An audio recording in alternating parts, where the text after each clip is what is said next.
Hey everyone, thanks for tuning into today's video. You can have a look at the weather for the next 8 to 10 days. Today's video, which is going to be taking us, well, more or less to the 10th of January, because of course it's New Year's Eve today. This will be the last video of 2013. Just say thank you very much for your support during the year. It's been a big year for GasWeatherVids.com. We've seen a huge growth in the traffic that the site has been generating. And it's all down to you for supporting the site, coming back and playing the videos, getting involved with the video ads and all the other advertising opportunities that will be going on as well. And well, as I say, just thanks very much for your support of the website through the course of the year. But this video is going to be taking us to around the 10th of January, something like that. We're going to be having a look to see what's going on. Hint, there's not going to be a lot changing. Actually, we're going to be keeping low pressure very much dominating. So we're going to have more heavy rain at times, I'm afraid, and no doubt an increasing risk of flooding.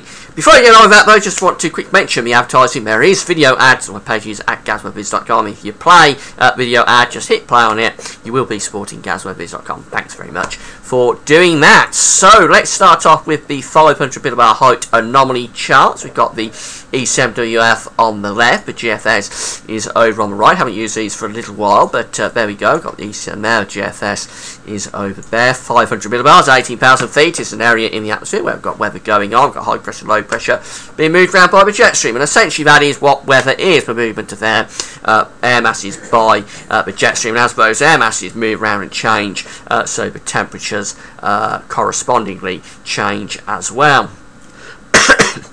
Now we've got quite an interesting 500 millibar height anomaly from the E7WF this morning. We've got a very deep trough setting up across eastern parts of the United States. We've had that a lot through December, but the difference this morning is that we've got this ridge here off the coast of Newfoundland in the Atlantic. So the jet stream is running around the ridge, and then it's coming southwards again around another trough to the south of the British Isles. We are seeing signs there of a bit of a cut-off developing to the trough of low pressure to the south of the UK. So if that was to continue, it would be quite interesting, because eventually you could start to think about cutting that trough off to the south in the middle part of the Atlantic off the coast of Iberia. And then what you'd be looking at, if that trough did cut off, you would be looking to see whether you could get this ridge in the Atlantic to extend to this ridge that's up across, well, to the east of Scandinavia and across western Russia. You could form a ridge between those two areas of high pressure.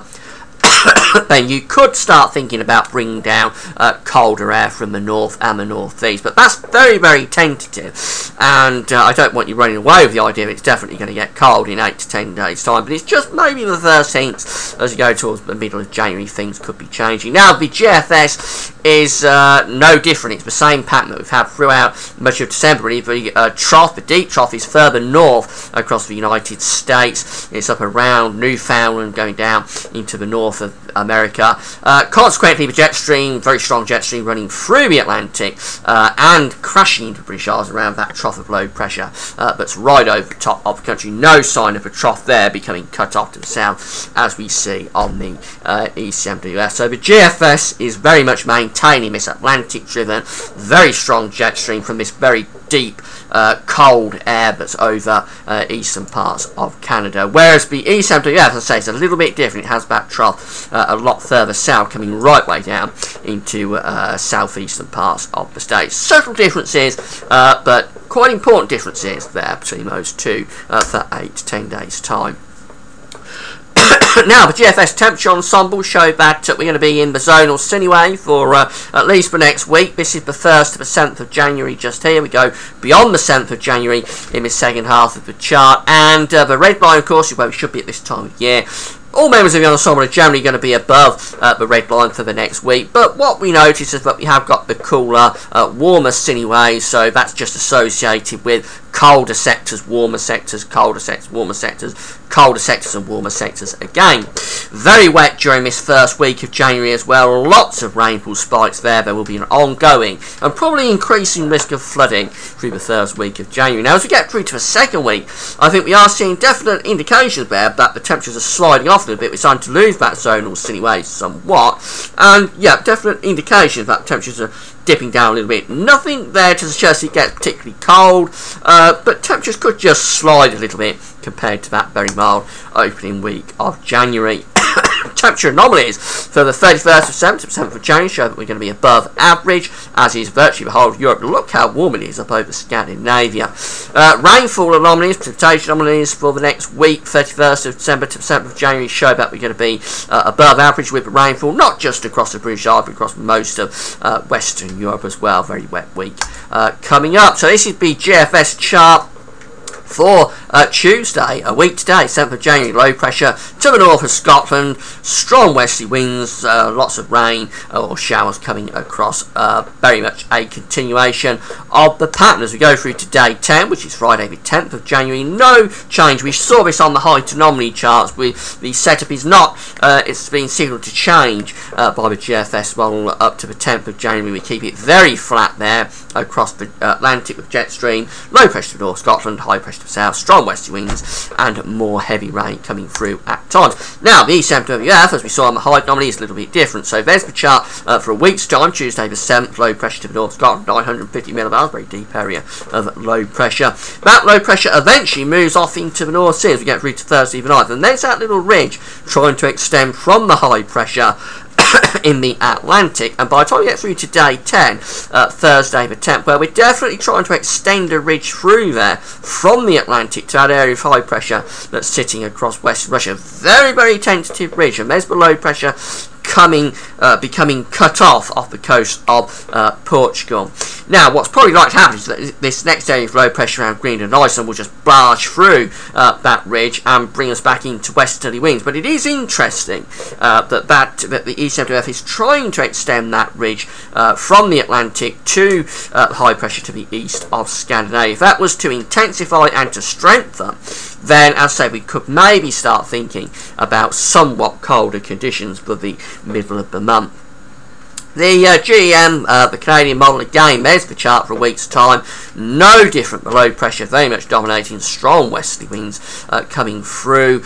It's got the same sort of idea as the ECMWF though, which is to take that low pressure further south and try to cut it off the coast of Portugal once we get through to Thursday the 9th and on into Friday the 10th. We're trying again to extend the ridge in off the Atlantic and possibly build some heights up to north. That's a very messy, complicated looking chart, but what's basically going on there is that heights are building to the north and the northeast of the country in the form of high pressure, and the low pressure beginning to stall out of the Atlantic, and we're trying to extend a ridge in from the Atlantic as well. Very, very complicated, but it is turning colder with that. It's trying to bring colder air down across the country from the north. I'm not sure about that. I think the GEM is very, very messy this morning, but certainly we can say for the first week of January anyway, we're going to be very mobile. We're going to have strong westerly winds, we're going to have heavy rain, no real change to the pattern. Then things may start to change as we get through towards the middle of the month. That's sort of the idea that I'm running with at the moment. Finally, I know you want to have a look at the stratospheric temperature forecast over the Arctic. We've been looking at this quite a bit over the last few days. Let's see whether it's still going for that warming around Greenland. Remember, this is not a sudden stratospheric warming because it doesn't reach the threshold, it doesn't happen quick enough, and it doesn't reach the required temperatures. Nevertheless, it has been signalling the GFS a significant warming to take place through Canada and into Greenland in the stratosphere, and it's still there this morning. We do really increase the temperatures through Newfoundland on in towards Greenland, through well up to around the middle of January. This is the 14th of January actually, and starting to extend it to the north of Scandinavia as well. So that's quite a significant warming going on there. It's not a sudden stratospheric warming, but it is a significant warming taking place, still forecast to take place from Newfoundland into Greenland. Notice it shrinks the polar vortex, the cold area of the stratosphere, a lot over the North Pole from where we start at 192 hours to where we end. That blue area becomes much, much smaller, and if that one was to propagate down from the stratosphere into the troposphere, where weather is taking place, the 500 millibar area, that's when we could start looking perhaps at some blocking conditions coming on. But I don't want to run away with the idea that this is setting up a severely cold pattern, because I'm not sure it's really reaching that sort of threshold. But it is interesting, but it's occurring in quite a significant area, Newfoundland and Greenland. The core, this year, where the polar vortex and the low pressures are being spawned. So we're just going to have to wait and see on that one, what implications that has if it comes off. But all very interesting, all very speculative. The first week of January is nailed down to be very unsettled. Beyond that, we may start to see some changes, and I'll probably discuss that more in the January month-ahead broadcast, which may be coming up tomorrow or in a day or so's time. This is the last video, as I say, of 2013. Thanks so much for your support through the year. And all that's left remain is say have a happy new year, and stay safe if you're off out and about tonight, and see you next year. That's it for now.